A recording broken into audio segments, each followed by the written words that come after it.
Jika kalian pernah bertanya-tanya tentang mengapa mereka yang tak lahir di tanah ini justru bisa merebut hati jutaan supporter timnas Indonesia, maka simaklah baik-baik momen ini. Turnamen ASEAN U23 itu memang tak sama seperti pertandingan kualifikasi Piala Dunia. Namun di turnamen ini ibarat tempat harga diri bangsa dipertaruhkan. Timnas Indonesia yang digadang-gadang akan keluar sebagai juara tiba-tiba terhantam realita. Thailand secara mengejutkan unggul 1-0. Waktu menunjukkan menit ke-82. Kala itu sayap Garuda hampir patah.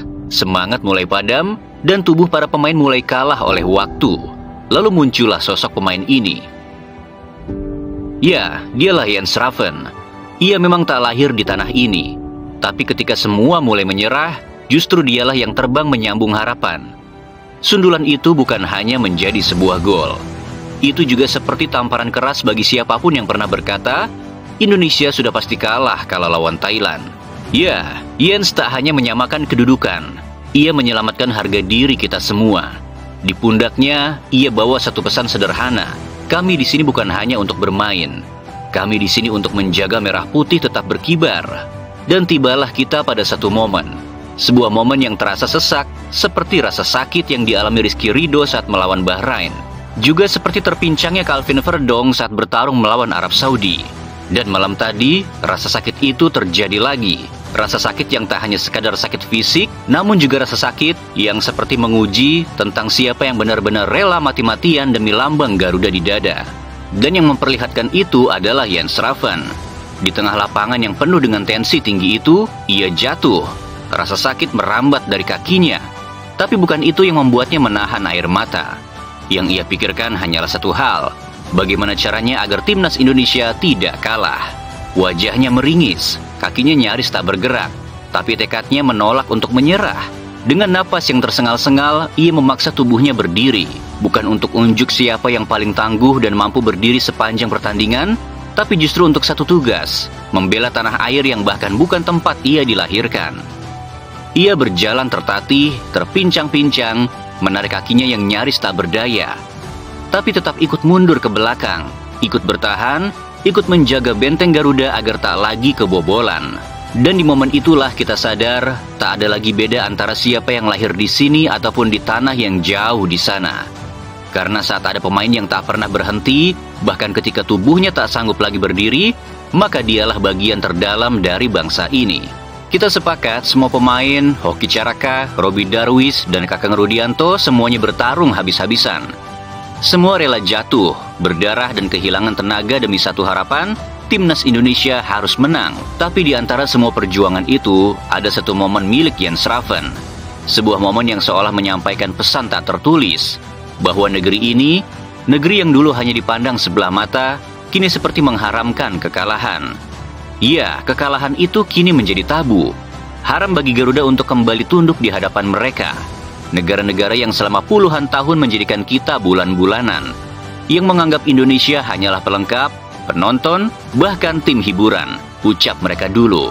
Tapi tidak lagi, tidak hari ini, tidak di era ini. Perjuangan Jens Schraven adalah simbol dari sebuah sumpah diam bahwa kita akan berdiri walau kaki sudah tak sanggup. Kita akan melawan walau tubuh sudah nyaris roboh. Dan kita akan menang karena kalah bukan lagi pilihan. Pertandingan malam itu bukan pertandingan mudah memang. Itu seperti perang batin, ujian mental, dan yang pasti pertaruhan harga diri. Drama adu penalti pun tersaji. Sebuah babak klasik yang dulu kita selalu pesimis karena saking seringnya kita gagal di momen ini. Karena dulu, kalau sudah adu penalti rasanya kekalahan hanya tinggal menunggu waktu saja. Kita dulu hanya bisa memaki, menunduk, dan juga pasrah. Karena kita tahu, mental kita tak siap, kaki pemain kita goyah, dan sejarah selalu tak berpihak pada timnas Indonesia. Tapi malam itu semuanya tak lagi menyerupai dulu. Garuda yang sekarang bukan Garuda oleng seperti dulu. Mental baja, fisik tangguh, taktik cerdas, dan teknik yang matang. Rasanya Indonesia layak disebut Raja Baru Asia Tenggara. Karena kita tak hanya bisa bertahan, kita mampu bangkit dan menang. Bukan karena lawan lemah, tapi karena kita sudah terlalu kuat untuk dikalahkan. Dan Thailand pulang. Dan timnas Indonesia dengan dada membusung, dengan kibaran bendera merah putih yang menyala, kita melaju ke final. Menantang Vietnam dengan satu tekad, piala ini harus jadi milik kita. Dan masih dalam euforia kemenangan itu, euforia saat kita memastikan tiket ke final, ada satu momen sunyi, namun membakar semangat lebih dahsyat dari apapun. Bukan sorak-sorai, bukan juga selebrasi megah, tapi sebuah scene di balik pintu ruang ganti, sebuah adegan yang membuat dada tercekat. Jens Raven, si penyelamat Garuda dari kekalahan, bahkan tak lagi mampu berjalan. Bukan dipapah, tapi digendong. Iya, digendong oleh staf kepelatihan timnas, karena kakinya tak lagi sanggup menopang tubuhnya sendiri. Itu bukan luka biasa, itu harga dari pengorbanan.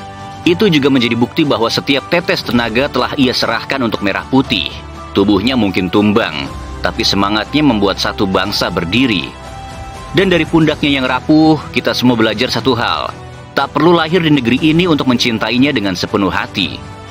Jens Raven bukan tanpa kritik. Ia terlalu sering dihantam label lamban, berat, bahkan malas bergerak. Ia dijudge bukan dari perjuangannya, tapi dari prasangka mereka yang tak tahu apa-apa. Tapi hentikan semuanya, karena satu momen ini membungkam segalanya. Lihat, bukan hanya mencetak gol, ia berlari kencang, adu sprint untuk menghentikan serangan balik Malaysia. Saat yang lain sudah kelelahan, ia justru menantang duel di lini belakang. Belum lama juga, Jens Raven kembali jadi sasaran. Bukan dari lawan, tapi dari bangsanya sendiri.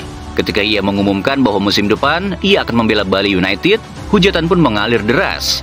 Bahkan ada yang menuduh ia mata duitan, dicemooh seolah pengkhianat. Kita begitu cepat menghukum, padahal tak pernah benar-benar tahu cerita di balik keputusannya. Kita lupa, dulu Elkan Bagot pun dicaci karena fokus membela klubnya. Tapi hari ini, Elkan sedang berdiri di gerbang kasta kedua Liga Inggris bersama Ipswich Town, membungkam semua suara sumbang dengan kerja kerasnya di sana.